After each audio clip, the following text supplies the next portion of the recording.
Assalamualaikum warahmatullahi wabarakatuh. Ikhwan fillah dimanapun anda berada, jumpa lagi dengan Bamtri Channel, channel kesayangan kita umat muslim. Semoga dengan adanya channel-channel seperti ini semakin meningkatkan iman dan takwa kita kepada Allah. Dan yang tak kalah pentingnya adalah mampu menjaga diri kita, keluarga kita, saudara-saudara muslim kita dari aksi-aksi pemurtadan dan aksi tipu-tipu yang hampir setiap hari dihadirkan oleh oknum-oknum yang jelas tidak menyukai Islam, ikhwan fillah. Baik, sebelum kita menyaksikan video ini, silahkan yang belum subscribe di subscribe dulu karena subscribe itu adalah sedekah, insya Allah berkah. Baik, selamat menikmati dan jangan lupa untuk tertawa.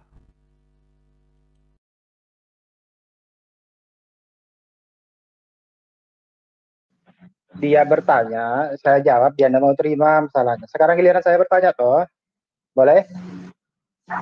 Ya silakan. Nah, oke. Apakah Tuhan yang disembah oleh Yahudi atau Bani Israel itu sama dengan Tuhan? Sebentar dulu, apakah sama dengan Tuhan yang disembah oleh orang Kristen? Simpel aja, pertanyaan saya ringan kan? Oke, Bapak tahu kan kalau Yesus itu di zaman Perjanjian Lama itu belum ada kan Pak? Secara Iya, wujud kan muter-muter jawab kan? sudah. Jawab sudah, muter-muter. Yang kamu muter-muter kok, saya cuma tanya kamu kok. Ya, jawab sudah. Apakah Tuhan yang disembah oleh Bani Israel atau Yahudi sama dengan Tuhan yang disembah orang Kristen? Sama Pak, tetapi ketika di zaman Perjanjian Baru orang Yahudi itu menolak Mesias, sedangkan mereka itu menunggu-nunggu akan kedatangan Sang Mesias.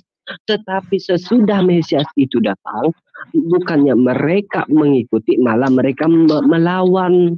Karena hal ini sudah dinubuatkan di dalam Perjanjian Lama. Dia akan ditantang. Itu Pak. Tuhan yang orang Yahudi itu tidak pernah diperanakan, sementara Tuhan yang orang Kristen itu diperanakan. Itu bedanya. Apakah Yesus diperanakan secara biologis? Nah, yang lahir di kandang domba itu siapa? Apakah diperanakan secara biologis? Lah, yang lahir di kandang domba itu siapa? Iya, aku tahu. Tapi apakah dia dilahirkan secara biologis? Secara perhubungan? Iya, tapi kan dilahirkan dari seorang ibunda kan? Lahir kan? Dimanapun kamu cari ayatnya Pak, mau di Alkitab, mau di Al-Quran, tetap yang kamu temukan bahwa Yesus atau Isa tidak dilahirkan secara berhubungan biologis. Ya, itu memang benar, tapi faktanya dilahirkan. Coba kamu tanya orang Yahudi itu, apakah nyembah Yesus? Itu tidak nyembah. Situ aja yang kurang Tadi saya sudah menyatakan orang Yahudi itu akan menanti-nanti akan kedatangan Mesias. Tapi sudah Mesias itu datang, bukannya mereka menerima, malah mereka menolak. Bahkan mereka melawan. Iya, itu berarti tidak sama. Bukan tidak sama, tetapi orang Yahudi ini menolak Mesias. Gitu. Tuhan yang kalian sembah itu apa itu warga negaranya Yahudi, Tuhan Anda itu. Kalau Yahudi itu Tuhannya Hasem. Itu bedanya.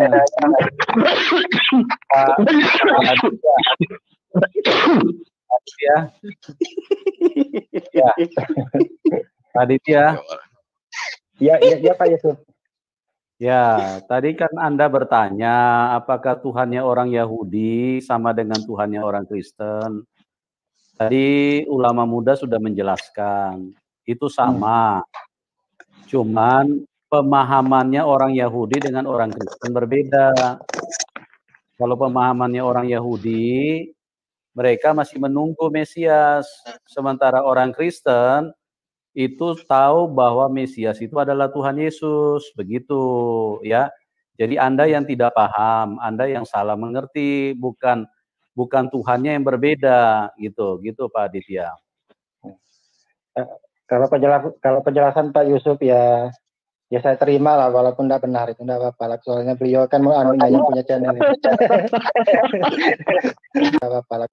Kalau penjelasan Pak Yusuf ya saya terima lah, walaupun tidak benar itu tidak apa-apa lah. Soalnya beliau kan yang punya channel ini. Kalau penjelasan Pak Yusuf ya saya terima lah, walaupun tidak benar itu tidak apa-apa lah. Soalnya beliau kan yang punya channel ini. Bukan benar Pak Aditya, bukan nggak benar. Itu karena hanya pemahaman Anda yang tidak bisa menerima. Penjelasannya itu benar, itu seperti itu. Jadi kenapa? Karena Alkitab itu sempurna. Alkitab itu dari kitab Kejadian itu semuanya satu alur. Itu berurutan, runut. Dari mulai Kain dan Habel, bagaimana Habel itu menumpahkan darah, tertumpah darahnya oleh karena Kain si jahat, itu sudah menggambarkan akan kedatangannya orang benar, yaitu Tuhan Yesus. Nah, Kain yang dilambangkan sebagai orang jahat adalah iblis, tidak pernah menginginkan kehidupan manusia, dia selalu menginginkan kematian manusia. Gitu Pak Aditya. Makanya orang, kalau yang suka menumpahkan darah orang, yang selalu menghalalkan darah orang, itu sebetulnya ciri-ciri pengikut setan, Pak. Itu. Karena Tuhan yang benar itu, Tuhan yang justru berkorban buat manusia, Tuhan yang tidak menghendaki kematian setiap manusia, tetapi setanlah yang menghendaki kematian manusia. Dan itu diteruskan berlanjut terus, sampai ke Abraham, sampai ke Daud, dan sampai kepada kedatangan Tuhan Yesus. Jadi konsepnya itu satu alur. Makanya kitab Kejadian itu the beginning of life, permulaan dari kehidupan. Sedangkan Wahyu itu the end of life. Jadi itu satu kesatuan, dari ujung ke ujung itu jelas Pak Aditya, ya. Jadi cuman pemahaman kalian yang di Muslim yang tidak paham itu. Seperti contoh nih, saya kasih tahu. Hari Raya Korban yang dirayakan di Muslim, itu sebetulnya bicara tentang pengorbanan Tuhan Yesus, anak domba. Bukan darah domba binatang yang dicari, yang dikorban-korbankan, bukan itu. Hakikat daripada hari korban itu adalah Tuhan Yesus yang dikorbankan. Makanya di Perjanjian Lama itu sudah digambarkan dengan Abraham mengorbankan Ishak. Gitu. Nah, di Perjanjian Baru supaya orang-orang nanti tidak bingung kalau misalnya Tuhan itu akan mengorbankan dirinya, ya. Sebagai Tuhan itu dikenal dengan Bapa, Putra, dan Roh Kudus. Makanya Bapa itu mengorbankan anaknya yang tunggal. Karena begitu besar kasih Allah akan dunia ini, sehingga ia memberikan anaknya yang tunggal supaya setiap orang yang percaya kepadanya tidak binasa.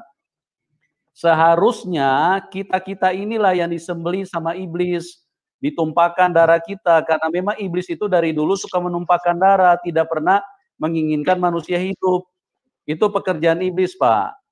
Nah, Tuhan Yesus datang menggantikan kita supaya darahnya lah yang ditumpahkan, supaya Pak Aditya, kalau Anda terima Tuhan Yesus, Anda dibaptis, Anda tidak perlu nanti ditumpahkan darahnya, mati di dalam alam maut, masuk neraka gitu loh Pak. Jelas ya Pak Aditya ya?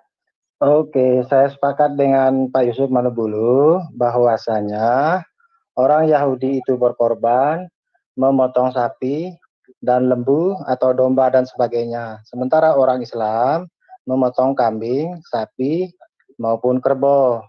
Dan orang Kristen memotong tuhaja. Itu saya sepakat dengan Pak Yusuf. Pak Yusuf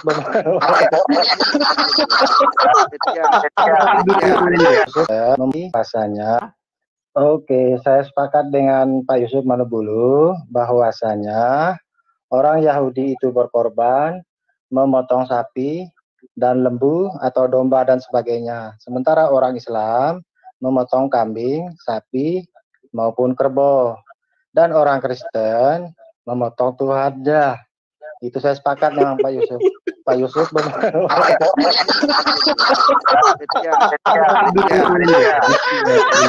Astaga. Yeah.